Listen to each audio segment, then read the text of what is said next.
Hi అండి. రాయలసీమ ఓలిగలు తయారు చేసుకోవడానికి ముందుగా మనం ఒక గ్లాసుడు కందిపప్పు చక్కగా కడిగి నానబెట్టుకోవాలి. తర్వాత నీళ్లు పోసి స్టవ్ మీద పెట్టి ఉడికించాలి. ఇప్పుడు స్టఫింగ్ కోసం పిండి తయారు చేసుకుందాం.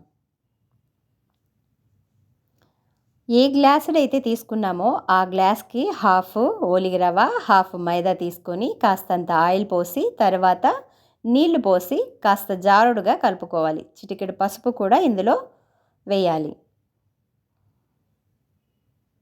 పిండి ఇలా రబ్బర్ లాగా రావాలి. ఇప్పుడు దాన్ని మూత పెట్టుకొని పక్కన పెట్టేసి ఇప్పుడు కందిపప్పు ఉడికిపోయింది.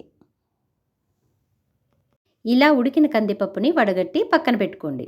ఇప్పుడు ఆర్గానిక్ బెల్లం తీసుకొని ఇలా బాగా కొట్టుకొని మెత్తగా చేసుకొని చాకుతో తీసేసి ఏ గ్లాస్తో అయితే కందిపప్పు తీసుకున్నామో ఆ గ్లాస్ నిండా బెల్లం తీసుకోండి. ఉడికిన కందిపప్పులోకి బెల్లం, యాలక్కుల పౌడరు వేయండి. ఇప్పుడు ఈ మిశ్రమాన్ని కాస్త గట్టిపడేదాకా స్టవ్ మీద పెట్టి తిప్పండి. ఇది చల్లబడిన తర్వాత మిక్సీ జార్లో తీసుకొని గ్రైండ్ చేయండి. ఇప్పుడు ఈ పూర్ణాన్ని ఇలా ముద్దలా చేసుకొని పెట్టుకోండి. ఇప్పుడు ఓలిగ కవర్ కానీ బటర్ పేపర్ కానీ తీసుకొని ఇలా చక్కగా పిండి ముద్దని పరిచి మధ్యలో పూర్ణం యొక్క బాల్ పెట్టి ఇలా కవర్ చేసుకోవాలి. కవర్ చేసుకున్న తర్వాత దానిని ఇలా ప్రెస్ చేసుకోవాలి. తిరగేసి మళ్ళీ ఇలా తట్టుకోవాలి. ఇలా తట్టుకున్న తర్వాత చపాతీ కర్ర తీసుకొని చక్కగా తిక్కుకోవాలి. ఇలా చిన్నగా పల్చగా మనం చక్కగా సాగదీసుకోవాలి రౌండ్గా.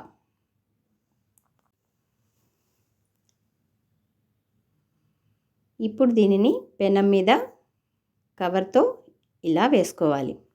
అంతే, ఓలిగ సిద్ధమైపోయింది.